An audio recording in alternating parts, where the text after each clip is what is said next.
Sleeping beauty. ఒకానొకప్పుడు దయాహృదయం కలిగిన ఒక మంచి మహారాజు ఒక పెద్ద రాజ్యాన్ని పరిపాలిస్తూ ఉండేవాడు. కాని వారికి సంతానం లేదనే ఒకే ఒక్క లోటు బాధిస్తూ ఉండేది. కాని ఒకరోజు వారి కోరిక నెరవేరింది. వారికి ఒక అందమైన కుమార్తె జన్మించింది. ఈ రోజు నేను చాలా సంతోషంగా ఉన్నాను. మన అమ్మాయి చాలా బాగుంది కదా. ఇంతకు మించి నాకు ఈ లోకంలో ఇంకే కోరిక లేదు. తప్పకుండా మనం ఈ సంతోషాన్ని ఒక పెద్ద వేడుకలా జరుపుకోవాలి. ఆ వేడుకకి తప్పకుండా అందర్నీ పిలవాలి.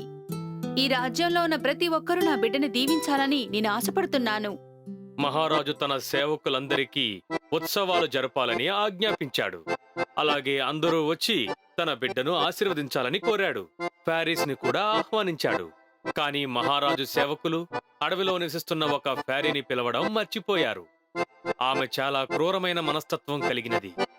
ఉత్సవం జరిగినప్పుడు ప్యారిస్ అందరూ వచ్చి ఆ బిడ్డను ఆశీర్వదించారు. ఈ పాప ఎప్పటికీ అందంగా ఉండాలి. ఈ పాప అందరితో ప్రేమగాను అందరూ ఇష్టపడే పాపలా ఉండాలి. అదే నా ఆశ. హఠాత్తుగా క్రూరురాలైన ఆ ఫ్యారీ మహారాణి దగ్గరకు వెళ్ళింది. ఈ వేడుకి నన్ను ఆహ్వానించకుండా నా కోపానికి గురయ్యారు మీరు. అందరూ ఆ పాపని దీవిస్తున్నారు, కానీ నేను శపిస్తున్నాను. ఈ పాపకి 16 ఏళ్ల ప్రాయంలో స్పిండోలకి తన చేతుల్ని త్యాగం చేసి మరణిస్తుంది. ఏమంటున్నారు? ఎందుకని ఈ శాపం? వద్దు వద్దు, మమ్మల్ని క్షమించండి. మిమ్మల్ని పిలవకపోవడం మేము చేసిన తప్పే. మిమ్మల్ని వేడుకుంటున్నాను, తప్పకుండా మీరు క్షమించే తీరాలి.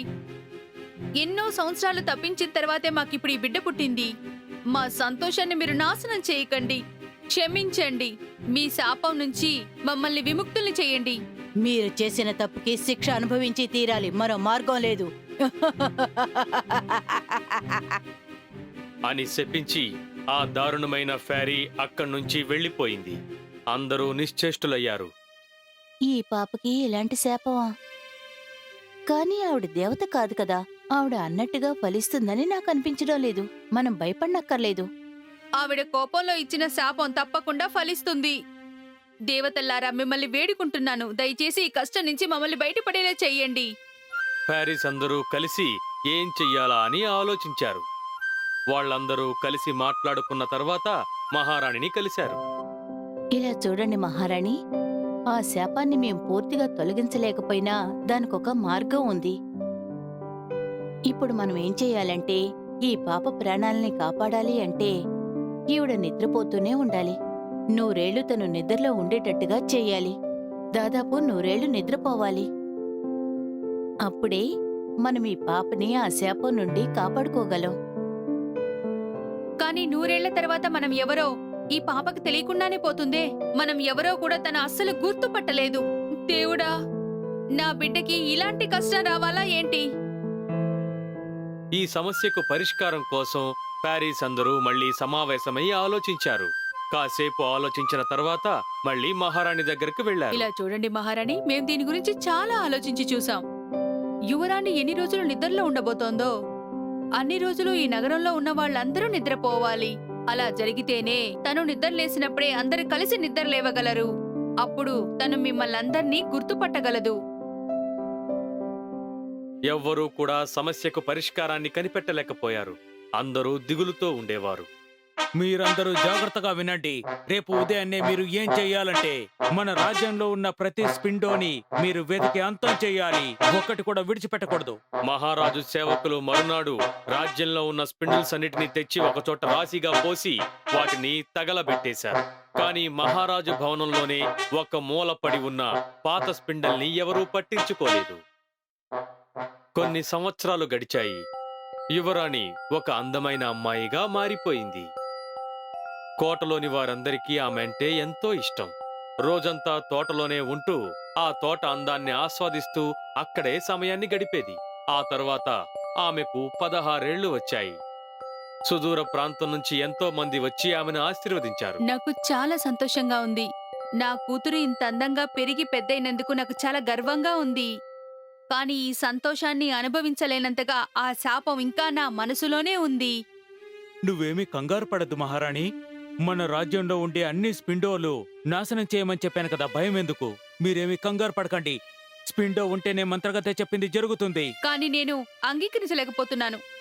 ఆ మంత్రగత్తె మొహమే నా కళ్ళ ముందు మెదులుతోంది. తనిచ్చిన శాపం నేనింకా మర్చిపోలేకపోతున్నాను. ఉదయం అంతా కూడా తనని ఆశీర్వదించడానికి వచ్చిన ప్రజల్ని కలిసి వాళ్ళకి కృతజ్ఞతలు తెలిపింది. ఆ తర్వాత విశ్రాంతి కోసం తన గదిలోకి వెళ్ళింది. సాయంత్రం సమయంలో ఒంటరిగా వెళ్లి తనింతకు ముందు ఎప్పుడూ చూడని ఒక కోటను చూడాలని ఆశపడింది. ఇన్ని సంవత్సరాలుగా నేను చూడాల్సిన ప్రదేశాలు ఇన్ని ఉన్నాయంటే నాకు ఆశ్చర్యంగా ఉంది. ఇంతకు ముందు నేను ఇక్కడికి ఎప్పుడూ రాలేదు. ఈ అంతఃపురాన్ని తిరిగి చూడాలని ఉంది. ఓ, ఏంటది? అక్కడేదో చిన్న గుహలాగా ఉందే. అది ఏంటో నేను చూసే తీరాలి. యువరాణిలో ఆ ఆసక్తి ఎక్కువై ఆమె ఆ సొరంగంలోకి ప్రవేశించింది. ఆ సొరంగం ఆమెను ఒక పాడుబడిన గదిలోకి తీసుకువెళ్ళింది. ఆ, ఇలాంటి పురాతన వస్తువులు ఇక్కడే ఉన్నాయా? ఇంతకు ముందు నేను ఎప్పుడూ చూడలేదు. ఓ, అక్కడేదో మెరుస్తోందే. అది చాలా అందంగా ఉంది. దాన్ని నేను వెంటనే చూసి తీరాలి. అది చూడాలని నాకు ఆతృతగా ఉంది. యువరాణి శబ్దం వస్తోన్న ఆ విచిత్రమైన ప్రదేశానికి వెళ్ళింది. దగ్గరికి వెళ్లి చూడగా ఒక వృద్ధురాలైన స్త్రీ ఒక విధమైన రాడ్ మీద యాన్తో పనిచేస్తూ ఉండడం చూసింది. అది ఒక స్పిండిల్ అన్న విషయం యువరాణికి తెలియదు. మహారాజు తన రాజ్యంలో ఉన్న స్పిండిల్స్ అన్నిటినీ నాశనం చేయమని ఆజ్ఞాపించాడు. కాని ఆ వృద్ధురాలు ఇంకెవరో కాదు, యువరాణికి శాపం ఇచ్చిన ఆ దారుణమైన ఫ్యారీయే.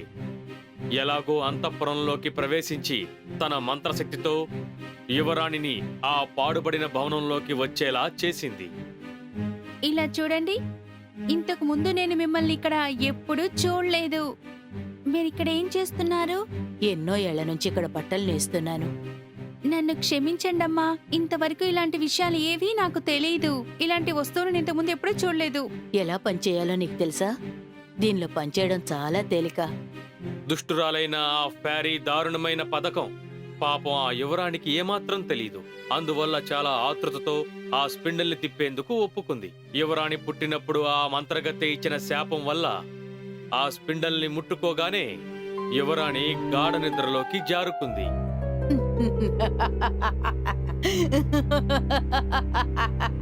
ఆ రోజు నన్ను పిలవనందుకు దండన ఈ రోజు మీ తల్లిదండ్రులు అనుభవించబోతున్నారు. నాకు మర్యాద ఇవ్వకపోతే ఏం జరుగుతుందో తెలుస్తుంది. చనిపోయిన ఈవిడ్ని తీసుకువెళ్ళి వాళ్ళ తల్లిదండ్రులకి చూపించాలి. ఆ మంత్రగత్తె యువరాణిని ఆ అంతఃపురంలోని ఒక ముఖ్యమైన భాగానికి తీసుకువెళ్లి తన అవమానానికి ప్రతీకారం తీర్చుకున్న విషయం మహారాజుకు తెలియజేసింది. కానీ ఆమెకక్కడ ఒక ఆశ్చర్యకరమైన విషయం తెలిసింది. కాలం అలాగే ఆగిపోయింది. అక్కడ ఎవరు ఏం చేస్తున్నారో అదే విధంగా కదలకుండా నిశ్చేష్టులుగా ఉండిపోయారు. ఏయ్, ఇక్కడ ఏం జరుగుతోంది? ఇక్కడున్న ప్రజలందరూ ఏం చేస్తున్నారు? ఎందుకు నిద్రపోతున్నారు? మిగతా ఫ్యారీస్ అందరూ కలిసి ఆమె శాపాన్ని మార్చివేసిన విషయం ఆమెకు తెలియదు. యువరాణి అలాగే ఆ రాజ్యంలో ఉన్న ప్రజలందరూ కూడా గాఢ నిద్రలోకి వెళ్లిపోయిన విషయం ఆమెకు తెలియదు. ఎలాగైతేనే నా కోరిక ఫలించింది. ఈ రాణి బాధపడ్డో నేను కళ్ళారా చూడాలి అనుకున్నాను. కానీ అది జరగలేదే. పర్వాలేదు, నేననుకున్నది సాధించాను. ఇక వెళ్తాను. యువరాణి ప్రాణాలతో ఉన్న విషయం గమనించకుండా మంత్రగత్తె ఆ అంతఃపురం విడిచి వెళ్లిపోయింది. 100 సంవత్సరాలు గడిచాయి. ఆ అంతఃపురంలో ఉన్నవన్నీ అక్కడున్న ప్రజలతో సహా కాలంతో కలిసిపోయారు. ఆ రాజభవనం చుట్టూ ఉన్న అందమైన తోటలో ఎన్నో చెట్లు మొలిచాయి. చూడ్డానికి అది ఒక అడవిలా మారిపోయింది. ఆ దారి గుండా వెళ్లే వాళ్ళెవ్వరికీ కూడా ఆ రాజభవనం కనిపించేది కాదు. ఒకరోజు పక్క రాజ్యానికి చెందిన యువరాజు వేట కోసం ఆ దారిలో వెళ్తూ ఉన్నాడు. అతను చాలా సాహసవంతుడు. అందువల్ల ఆ అడవిలోకి వెళ్ళడానికి అతను ఏమాత్రం భయపడలేదు. హఠాత్తుగా దూరంగా ఒక దృశ్యాన్ని అతను చూశాడు. అసలు ఇక్కడ ఏముంది? అది చూడ్డానికి ఒక పెద్ద కోటలా ఉంది. అది ఏమై ఉంటుందో అర్థం కావడం లేదు. ఇంత పెద్ద అడవిలో అంత మంచి కోటని ఎవరు కట్టారో అర్థం కావడం లేదు. అసలు అదేంటో వెళ్ళి చూద్దాం. యువరాజు ఆ అడవిలో దారికి అడ్డంగా ఉన్న చెట్లను నరుక్కుంటూ వెళ్ళాడు. నరికివేయబడ్డ చెట్ల కొమ్మల మీదుగా అతను నడుచుకుంటూ వెళ్ళాడు. చివరికి అతను రాజభవనాన్ని చేరుకున్నాడు. నా కళ్ళని నేను అసలు నమ్మలేకపోతున్నాను. భయంకరమైన అడవిలో ఇంత అందమైన కోట. కానీ ఇక్కడ ఎవరూ లేరే. ఇంత పెద్ద కోటలో ఒకరు కూడా లేరా? యువరాజు అంతఃపురంలోకి వెళ్లి చూడగా అతనికి కనిపించిన దృశ్యాన్ని అతనే నమ్మలేకపోయాడు. ఒకవేళ ఇదంతా కలేనా? ఇది నిజమయ్యే అవకాశమే లేదు. ఔ! నొప్పిగా ఉంది. అయితే ఇది ఖచ్చితంగా కళ కాదు. కానీ వీళ్ళందరూ ఎందుకని ఇలా శిల్పాలా ఉన్నారు? యువరాజు ఒక్కో గదిలోకి వెళ్లి చూశాడు. ఏ గదిలో చూసినా ప్రజలందరూ శిలల్లాగా మారిపోయి ఉన్నారు. ఆ తరువాత యువరాణి ఉన్న గదికి యువరాజు చేరుకున్నాడు.